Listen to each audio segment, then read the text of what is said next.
Sa mga hindi po nakakalimot mag-subscribe sa ating channel, ay naniniwala akong sila yung may busilak ang puso at mabuti ang kalooban. Salamat po sa inyo. Naway pagpalain pa kayo. Simulan na natin.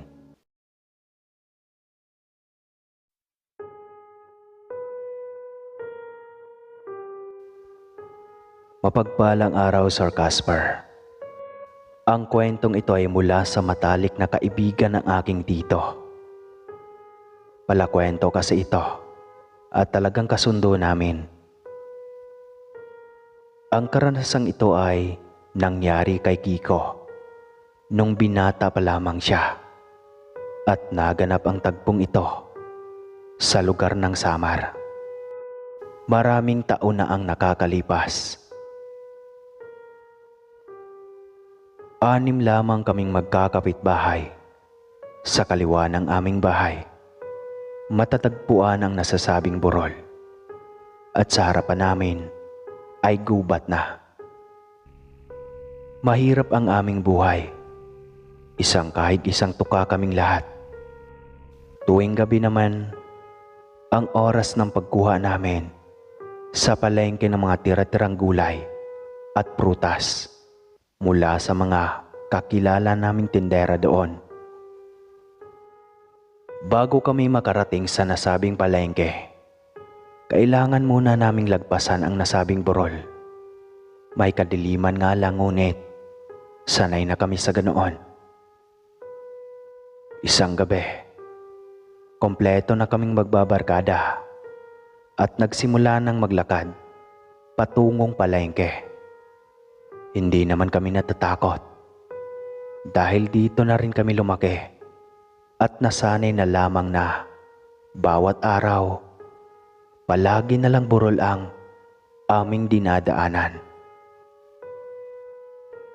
Palaging normal naman ang sitwasyon tuwing naglalakad kami sa pagsapit ng gabi. 8:00 kasi kami nagsisimulang manghingi at uuwi ng 11:00 ng gabi. Tag 20 minutos balikan kung kami ay maglakad. Hanggang yun nga, isang gabi, 7:00 na, kaya nagsimula na kaming maglakad. Bali 4 kami noon, ako at kaming magbabarkada. Ganon pa rin naman ang tema ng aming paglalakad. Panay biruan at tawanan kami. Nang malapit na kaming makalampas sa burol, nakapagtatakang sa lamig ng paligid, bigla kaming nakaramdam ng init. Bigla rin akong nakaramdam ng bigat. Ewan ko kung naramdaman din ng mga kasama ko iyon. Napatigil naman ang aming pagtatawanan nang may biglang narinig kaming huni ng isang kakaibang ibon. Napahinto kaming lahat dahil hindi iyon pamilyar sa amin, kaya agad kaming nagkatitigan. Anong ibon kaya yun, no? Wika ko sa mga ito. Oo nga. Nako, huwag namang sanang aswang yon. Sagot naman sa akin ni Badong. Hoy Badong, huwag kang manakot. Ano ba? Sagot pa ng isang kasama namin. Bakit ako mananakot? Baliw ba kayo? Pagkasabi nun ni Badong, biglang tumunog muli ang huni ng ibon.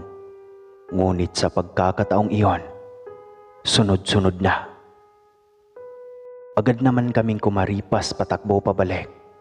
Di bali nang mapalo kami dahil wala kaming nadala. Ang importante ay makauwi kami agad. Dahil hindi kami sigurado sa aming kaligtasan. Kanya-kanya kaming takbo na pumasok sa aming kanya-kanyang tirahan. Agad naman nagulat si Itay nang makita kaming pawis at sugatan ang mga paa. Kiko, Ano bang nangyari sa inyo? Bakit ang bilis nyo ah? Asan ang mga nakuha mo? Tay, paano? May narinig kaming ibon. Sabi ni Badong aswang daw. Anong aswang? Dito na ako lumaki sa lupa at bahay na to. Wala naman kaming nabalitaang nagkaaswang sa burol. Ni isang paramdam wala. Huwag kayong maniwala sa sabi-sabi. Ewan ko po tay. Pasyensya na po. Babawi na lang po ako bukas. Dadamihan ko po ang hingi. O sige na. Maglinis ka na doon at mahiga na. Sinunod ko agad si tatay. Nang makahiga na, nagsimula na naman maglakbay ang aking malikot na isipan. Iniisip ko kung paano kung aswang nga ang aming narinig. At delikado kami kung sakaling tumuloy kami kanina.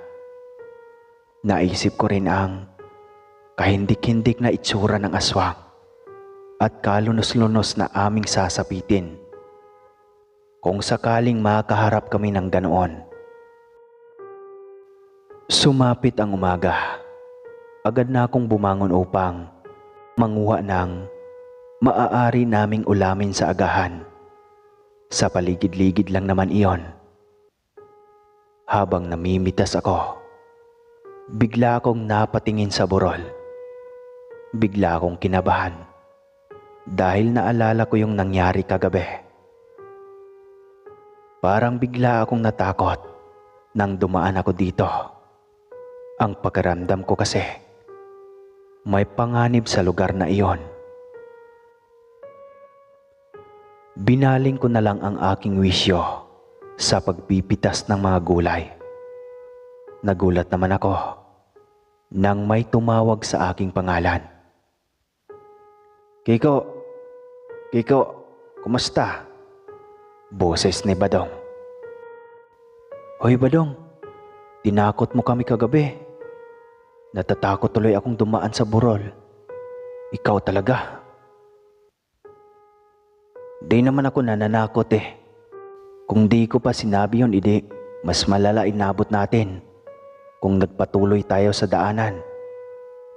Pinagalitan din ako ni nanay. Kailangan natin tumuloy mamaya. Pinagalitan din ako ni tatay eh. Kaya dapat makarami tayo mamaya. O sige na Badong, kita na lang tayo mamaya. Bigla naman akong napaisip, papaano kaya kung napadaan lamang ang ibon na iyon? Dahil sinabi rin ni tatay na matagal na kami doon, ngunit walang ganyan, kaya medyo napawi ang takot ko. Sumapit na ang hapon, nagtataka akong wala pa rin si Badong. Di namin kayang umalis nang hindi kami buo. Kaya nagtipon-tipon muna kami sa puno, sa gilid iyon ng burol. Magbabandang 8:00 na siguro nang dumating si Badong. Napatagal raw siya dahil may inayo sa kanila at maraming pinatrabaho sa kanya ang kanyang ama.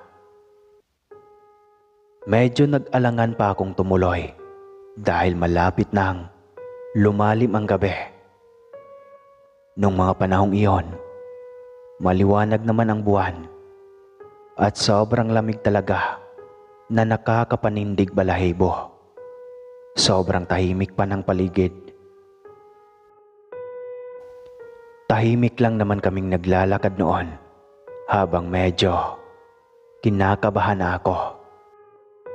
Nauuna silang tatlong maglakad habang ako lamang mag-isa ang nasa likuran. Kitang-kita naman namin ang daan dahil sa maliwanag ang buwan. Nasa kalahati na kami ng burol sa mga oras na yon nang biglang may bumulabog sa katahimikan ng paligid. May pag-angil kaming naririnig. Angil ng asong galit. Nako, lintik na. Wala na tayong pagkakataong tumakbo. Delikado na tayo dito. Walang titingin sa likod ha. Anang Badong. Ano na naman ba, Badong? Tanong ko naman. Basta, magpatuloy na lang kayo, Kiko. Binilisan na namin ang paglakad.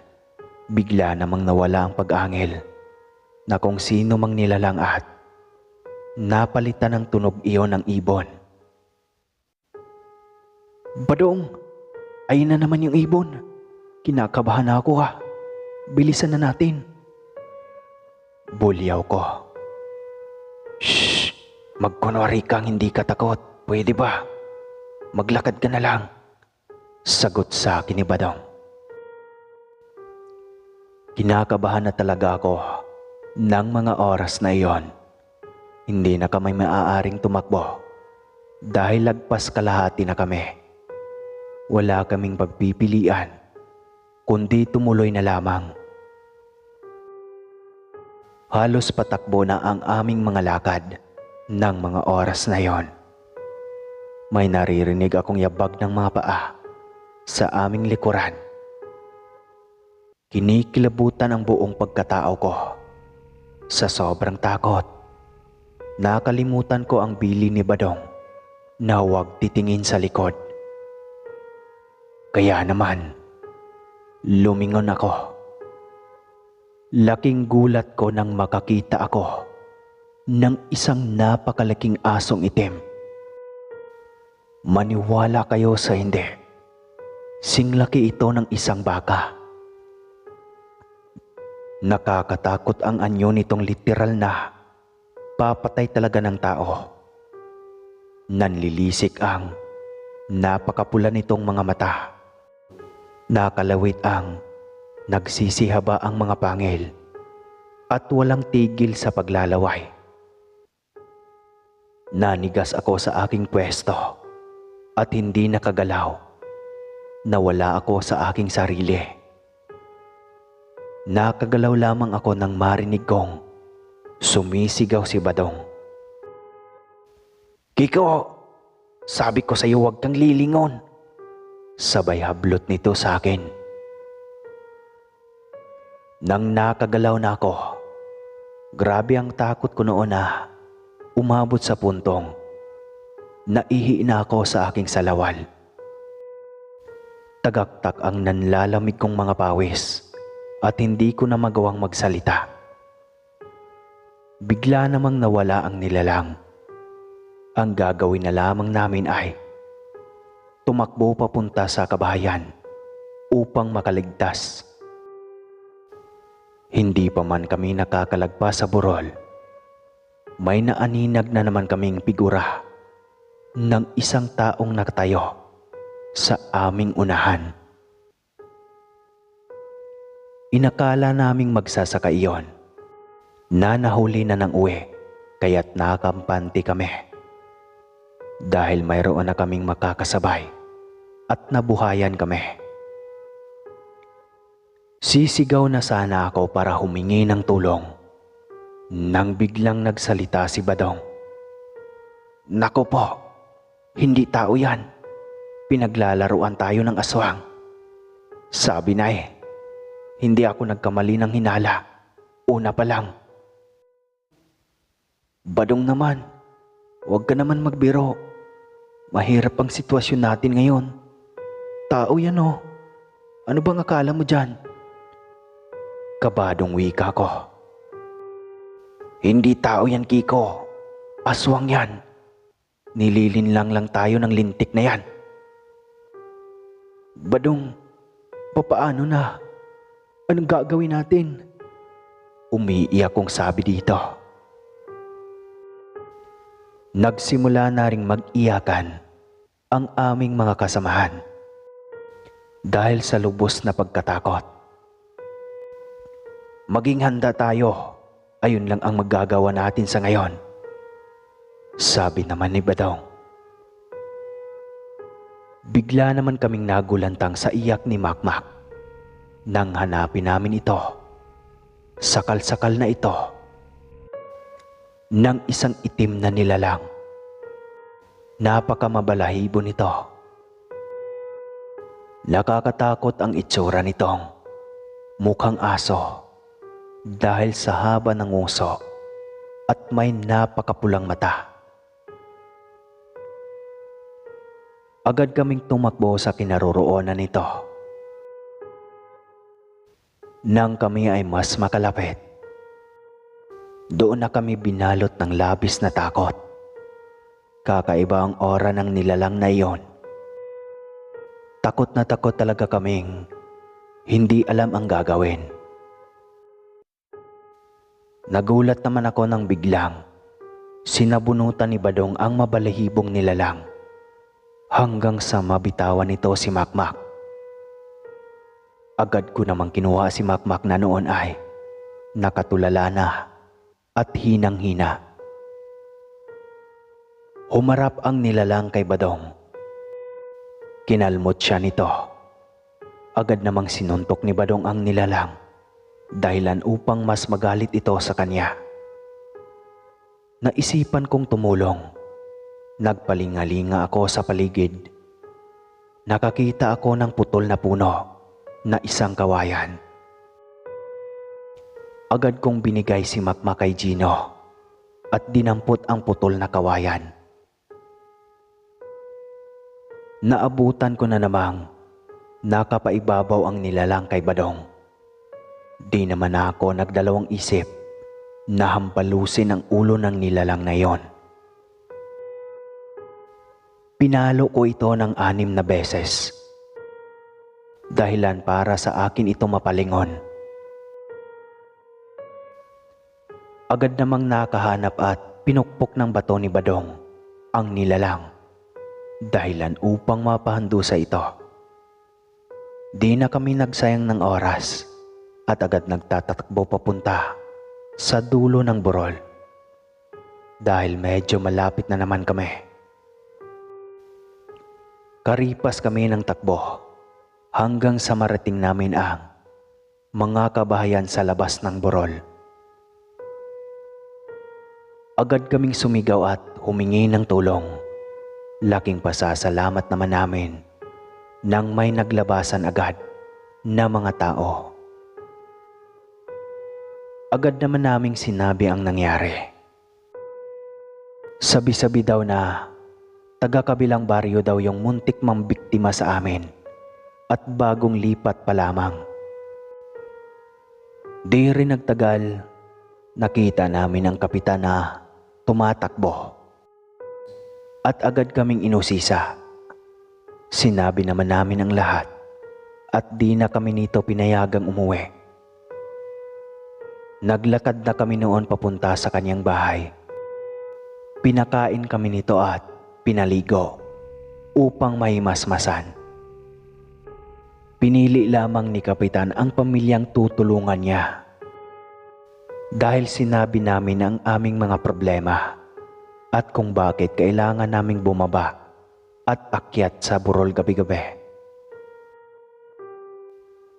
Magmula nang kinuha na kami ni Kapitan, hindi na muli naming nakasama o di kaya nasilayan si Badong at ang aming 2 pang kaibigan. Nagbago na rin ang pamamalakad ng aming pamumuhay sa gitna ng aming baryo. At di rin nagtagal, lumipat na kami sa ibang lugar, malayo sa dati naming baryo. Ngunit hanggang ngayon, hinding-hindi namin malilimutan nang minsan kaming makaranas ng nakakatakot at muntik nang mabiktima ng aswang sa burol. At hanggang dito na lang po, Sir Casper. Salamat po sa pagbigay ng oras sa kwento ni Manong Kiko. Muli po, itago niyo na lang ako sa pangalang